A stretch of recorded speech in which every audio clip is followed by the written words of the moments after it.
Hi, I'm comic book writer Gail Simone, and you can catch me on DC Daily.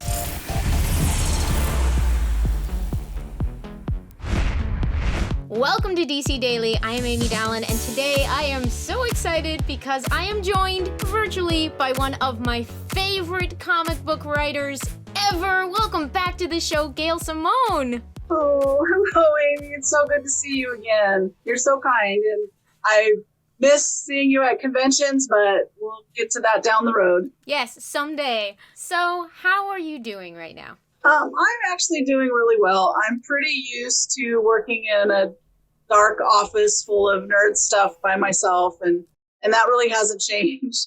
I've been playing Animal Crossing along with most of the rest of the world during this lockdown. Yeah.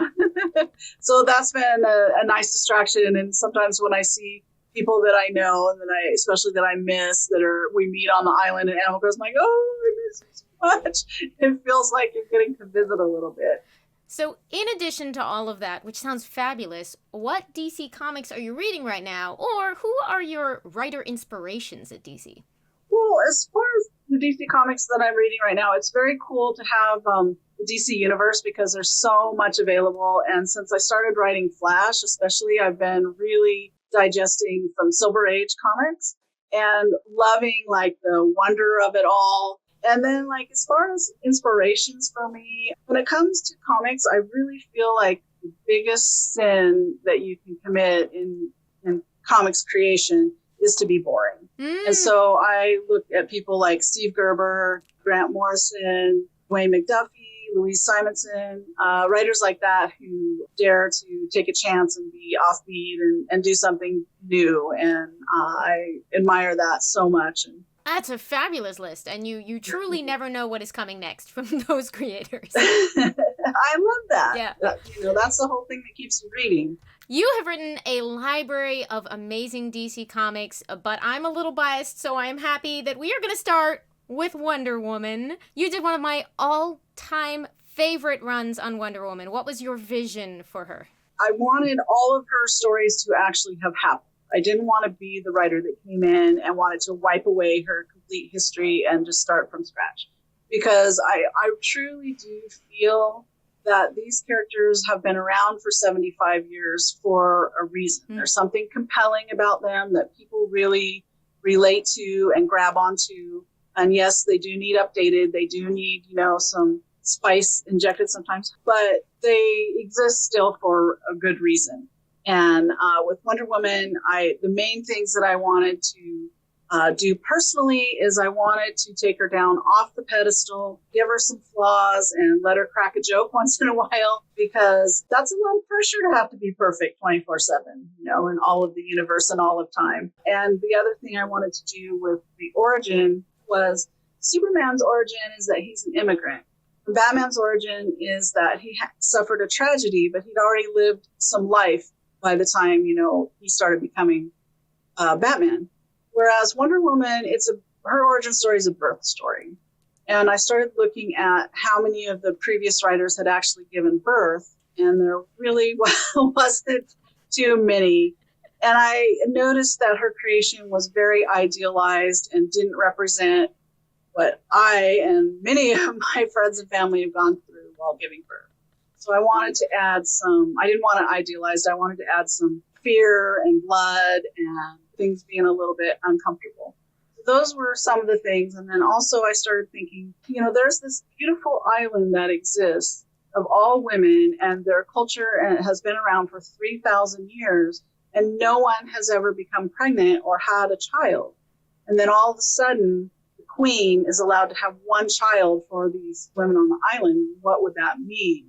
And just like real life, there's a lot of different feelings and emotions around giving birth and et cetera. So I really wanted to explore that. And with the circle, they actually were the women on the island that loved Themyscira and Hippolyta the most. And that's why they hated Diana, because she disrupted it. That's so fascinating. So that, of course, was the first story in your run. You came right out the gate with an incredible reimagining of all of that. Was that partly let's make sure to get these seeds out right away? Or were you just like, hey, the minute we get there, we're leading with this? What was the inspiration there? Wonder Woman means a lot to me personally, for one thing.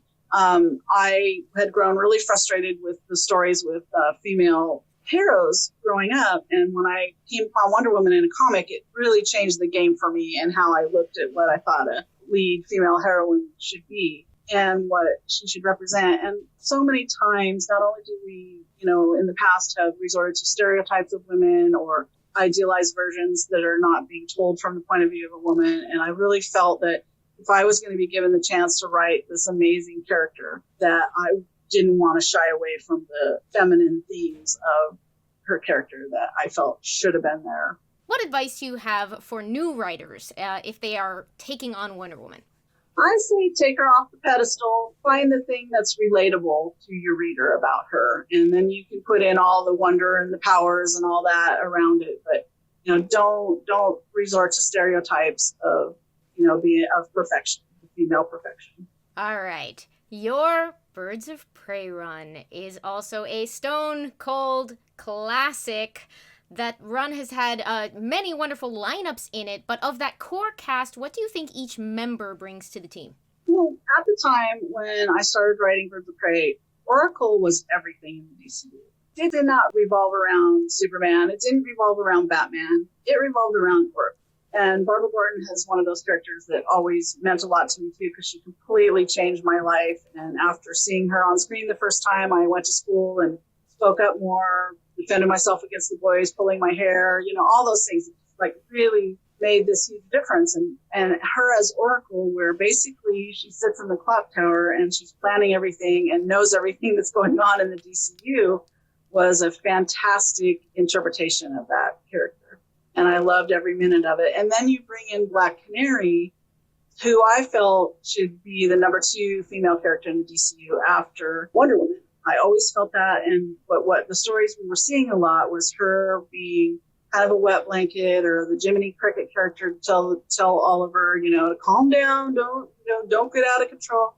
And I started thinking, well, what if she was the one that didn't hold back? What if she was the seat of her pants kind of fighter, that she would just go out and do what needs to be done and not overthink it? And that would be a great contrast to Oracle. And then you bring in the Huntress. She's more of a loner. This is her found family that she's just not too sure about. She's very skeptical, and she's not as predictable as the other characters. So that kind of injected some spice and some nervousness to the team on what would she do next. And so with these 3 women, you've got these personalities that really should clash, but somehow they're able to find their common goals and get out and get stuff done. And it has influenced an entire generation of readers, and I would like to think raise the bar for everybody else in what they need to bring to the table when they do stories like this.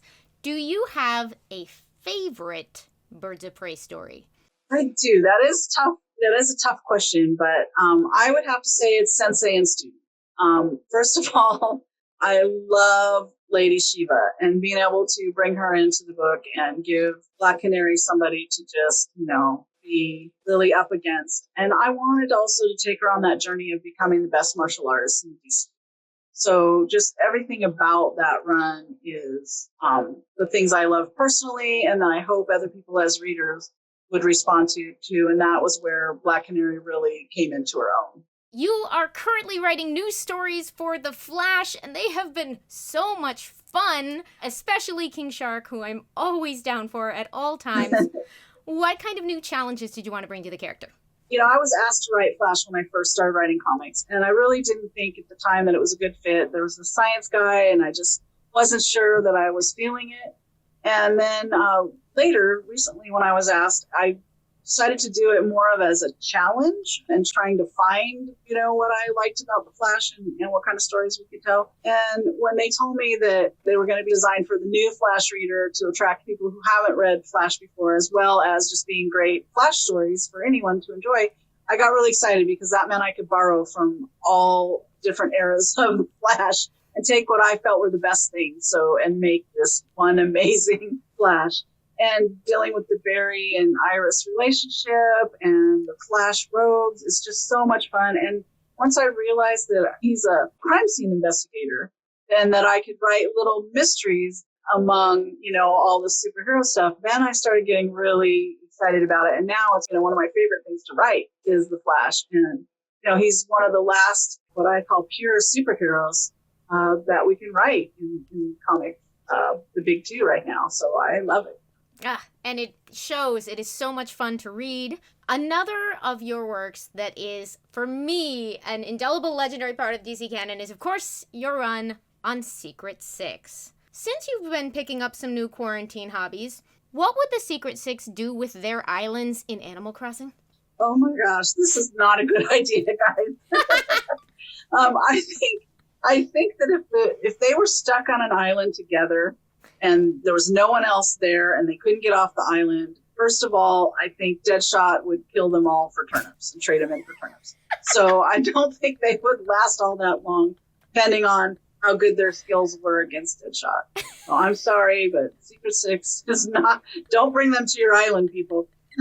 Do not open up those gates. The Secret Six are on their way. Gail, this was so much fun. Thank you so much for joining us. Oh my gosh, it's always good to talk to you, Amy, and it's always fun to talk about DC and all my favorite characters there. So anytime. Time well spent. Thank you. The rest of you out there, if you have not yet read Gail's runs on Wonder Woman, on Birds of Prey, and so much more, get on it. They are all right here on DC Universe. That's it for today. See you next time. Bye. Bye-bye, everybody.